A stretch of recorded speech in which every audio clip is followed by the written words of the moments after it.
বাংলাদেশের বাইকার স্রোত এখন মহাফুর্তিতে আছে, কারণ বাংলাদেশের বাজারে ৩৫০ সিসির বাইক ছাড়ার পারমিশন মিলেছে।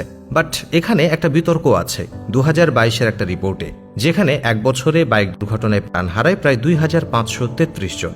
আর সে জায়গায় ৩৫০ সিসির বাইকের অনুমোদন পাওয়া আসলে কি ভুল ডিসিশন নাকি? আমাদের অনেকেরই রয়েছে একটা ভুল ধারণা। আর ৩৫০ সিসি লিমিটেড বাইকের পারমিশন পাওয়ার পর বাংলাদেশে কোন কোন প্রিমিয়াম কোয়ালিটির বাইক আসতে পারে সমস্ত ডিটেলস শেয়ার করব। বাংলাদেশে বাইকের সিসি লিমিট ছিল ১৬৫ অ্যান্ড এই সিসি লিমিটটা বাংলাদেশে এসে পড়ে ২০০৩ সালের পর থেকে, যার ফলে বাইকারদের আক্ষেপ এর শেষ ছিল না। কারণ এই সিসি লিমিটের কারণে প্রিমিয়াম বাইকগুলো বাইকার্সরা বাংলাদেশে চালাতে পারতো না। ওই ইউটিউব বা অনলাইনে পাশের দেশ কিংবা অন্যান্য দেশের বাইকার্সদের প্রিমিয়াম বাইক চালানো দেখেই চোখের শান্তি কোনো রকমে মেটাতে হতো।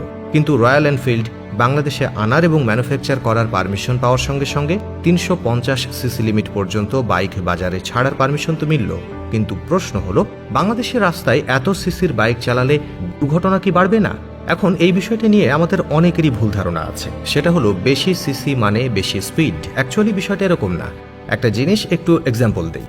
আমাদের দেশে খুব সহজেই ১৫০ সিসির বাইক বাজারে অ্যাভেলেবল রয়েছে। Pulsar, Apache, RTR, Suzuki Gixxer এবং আরও বেশ কয়েকটা বাইক। এই বাইকগুলো ১৫০ সিসি হলেও এদের টপ স্পিড কিন্তু এক নয়। কিছু ১৫০ সিসি বাইকের টপ স্পিড হয়তো ১২০ কিলোমিটার পার আওয়ার, আবার কিছু ১৫০ সিসি বাইকের top speed ১৬০ kilometre per hour. সেখানেই বোঝা যায় অধিক সিসি মানেই কিন্তু অধিক স্পিড নয়। মোরওভার হায়ার সিসির বাইকের কিন্তু সেফটি আরও ভালো হয়। সেখানে ব্রেকিং সিস্টেম আরও ভালো হয়, কন্ট্রোলিং সিস্টেমে অ্যাডভান্সমেন্ট থাকে।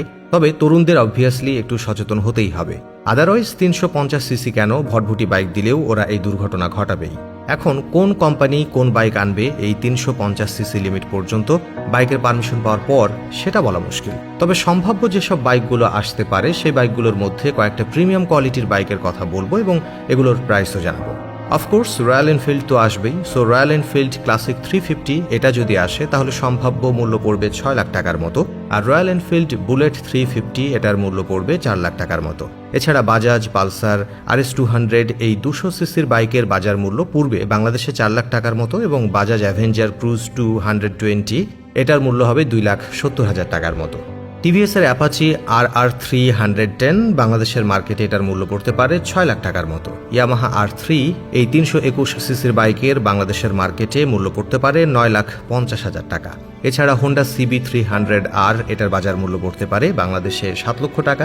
সুজুকি GSX 250 যেটা ১০ সেকেন্ডে ০ থেকে ১০০ কিলোমিটার পার আওয়ার স্পিড তুলতে পারে, যা top speed ১৪৮ kilometre per hour এবং ২৫০ সিসি, এই বাইকের বাজার মূল্য বাংলাদেশে পড়তে পারে ৫ লক্ষ টাকা। এছাড়া আরও প্রিমিয়াম কোয়ালিটি বাইকের মধ্যে আসতে পারে কাওয়াসাকি নিনজা 250 যেটার বাজার মূল্য হতে পারে বাংলাদেশে ৯ লক্ষ টাকা, এবং কাওয়াসাকি ভার্সেস X250 যেটার বাজার মূল্য পড়তে পারে ৭ লক্ষ টাকা। মোট কথা ভাই, অনেক ড্রিম বাইক আসতে পারে বাংলাদেশের বাইকার্সদের জন্য। সো আপনার কাছে কোনটা ড্রিম বাইক জানাবেন কিন্তু।